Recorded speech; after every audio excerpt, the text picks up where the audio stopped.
9h32, oui. C'est l'heure du journal du village. Oui, ce matin, on va se demander pourquoi France 2 a été privée d'interview présidentielle. Vous avez hâte de le savoir ? Oui. Patience, mes agneaux, comme disent les méchants dans les films Disney. D'abord, voici les audiences. Merci, Médiamétrie. On commence avec les audiences de samedi soir. Performance de France 3. La série Commissaire Magellan réussit le collet serré avec le lancement de Danse avec les stars sur TF1. 4 124 000 téléspectateurs sur France 3, juste 30 000 de plus sur la une. Alors oui, en ce qui concerne hier soir, vous nous rappelez les scores de l'interview du président de la République, Raphaël. Oui, Emmanuel Macron, fort mais moins fort que Nicolas Sarkozy. 9 500 000 téléspectateurs ont suivi l'entretien du président sur leur téléviseur. J'utilise le mot qu'affectionne Emmanuel Macron. En 2007, Nicolas Sarkozy avait réuni, lui, 11 600 000 Français devant le petit écran.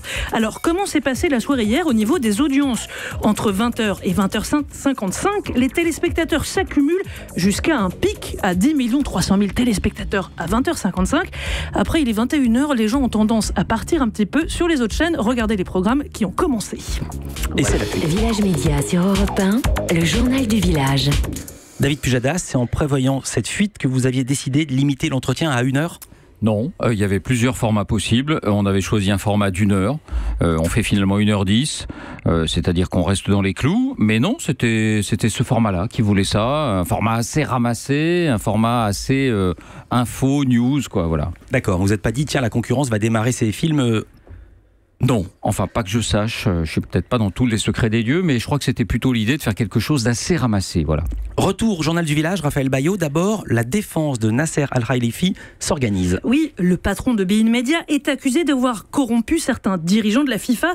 Tout ça pour obtenir les droits de diffusion des Coupes du Monde de foot 2026 et 2030. Alors, à l'heure où nous parlons, il est toujours au Qatar, mais devrait bientôt arriver en France. Il a fait appel à un ténor du barreau pour assurer sa défense, maître Francis Spinner. Alors, tout le week-end, on n'a parlé que de ça, le succès du mot clé, du hashtag, balance ton porc sur Twitter. Oui, ce week-end, des milliers de femmes ont témoigné sur le réseau social Twitter d'une expérience de harcèlement sexuel qu'elles ont subi dans leur vie professionnelle, le tout sous la bannière balance ton porc. Alors, j'ai voulu savoir comment la journaliste Sandra Muller, à l'origine de ce hashtag, avait eu l'idée de choisir ce mot porc. En fait, tout a commencé vendredi. Depuis Manhattan, où elle vit, elle lit un article du Parisien sur Harvey Weinstein. Son titre, à Cannes, on l'appelait le porc, a fait tilt. Écoutez Sandra Muller. J'ai trouvé ce mot porc très parlant. J'ai trouvé que le hashtag balance ton porc, c'était quand même un peu drôle, humoristique. Il y a un côté vulgaire que je trouvais populaire. Donc ça pouvait toucher un maximum de personnes tout en ayant un côté humoristique. Et donc je me suis dit ça pouvait peut-être délier la parole, mais je m'attendais pas à ce que ça la délie à ce point-là. Et non, elle ne pouvait pas s'attendre à un tel déferlement. 50 tweets à la minute au plus fort de la vague ce week-end. Ce matin, on en est à plus de 60 000 tweets sous cette bannière, balance ton porc. Et puis là, je vous ai parlé du choix du mot porc, mais pas du choix du mot balance. Et c'est ça qui fait un peu débat ce matin, un débat autour de l'idée de délation, puisque certaines femmes, dont Sandra Muller, ont balancé donc le nom de leur agresseur sur leur réseau social. Un débat important, mais qui ne doit pas occulter l'intérêt de tout ça, qui est évidemment la libération de la parole des femmes. Des femmes agressées. On passe à l'info du jour qui va vous intéresser, j'en suis certain, David Pujadas. Y aurait-il un problème entre l'Élysée et France Télévisions ? Oui, grande absente du dispositif de l'interview présidentielle hier, France 2.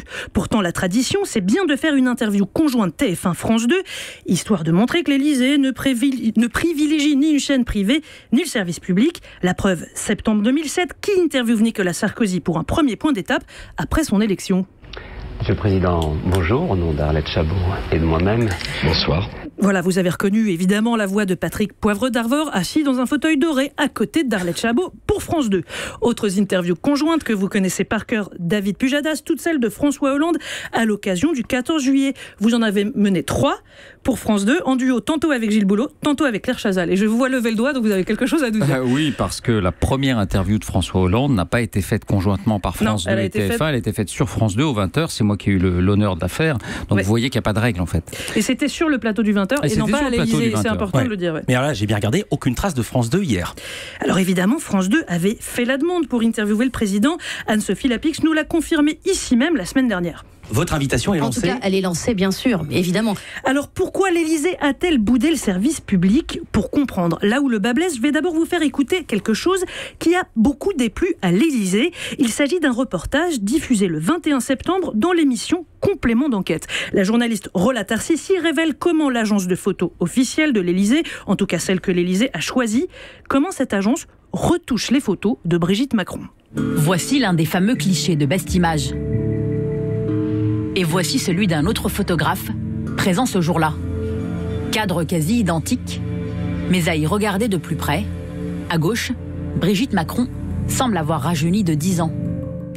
Eh bien, ce sujet passionnant sur la communication du couple Macron aurait fortement déplu au château. C'est du moins ce qu'a révélé le Parisien ce week-end. Chez Complément d'enquête, on me fait savoir que l'Élysée n'a jamais réagi auprès de l'émission, ni attaqué sur le fond les révélations qui étaient faites ce jour-là. Alors certes, le sujet est pas très flatteur, c'est même un euphémisme, mais est-ce que ça aurait été suffisant pour refuser l'interview du président à France 2 ? En fait, il n'y a pas que ça. Emmanuel Macron aurait une dent contre Delphine Ernotte, la présidente de France Télévisions, nommée, je vous le rappelle, sous François Hollande. L'Élysée n'aurait pas apprécié que Delphine Ernotte dénonce publiquement les récentes coupes budgétaires dans le budget de France Télévisions. Coupes budgétaires dans le budget, je suis désolée pour cette redite. Ouais. D'ailleurs, je vous le dis au passage, il y a grève demain matin à France Télé, enfin demain mardi à France Télé à cause de ces coupes budgétaires. Vos programmes pourraient être un peu chamboulés.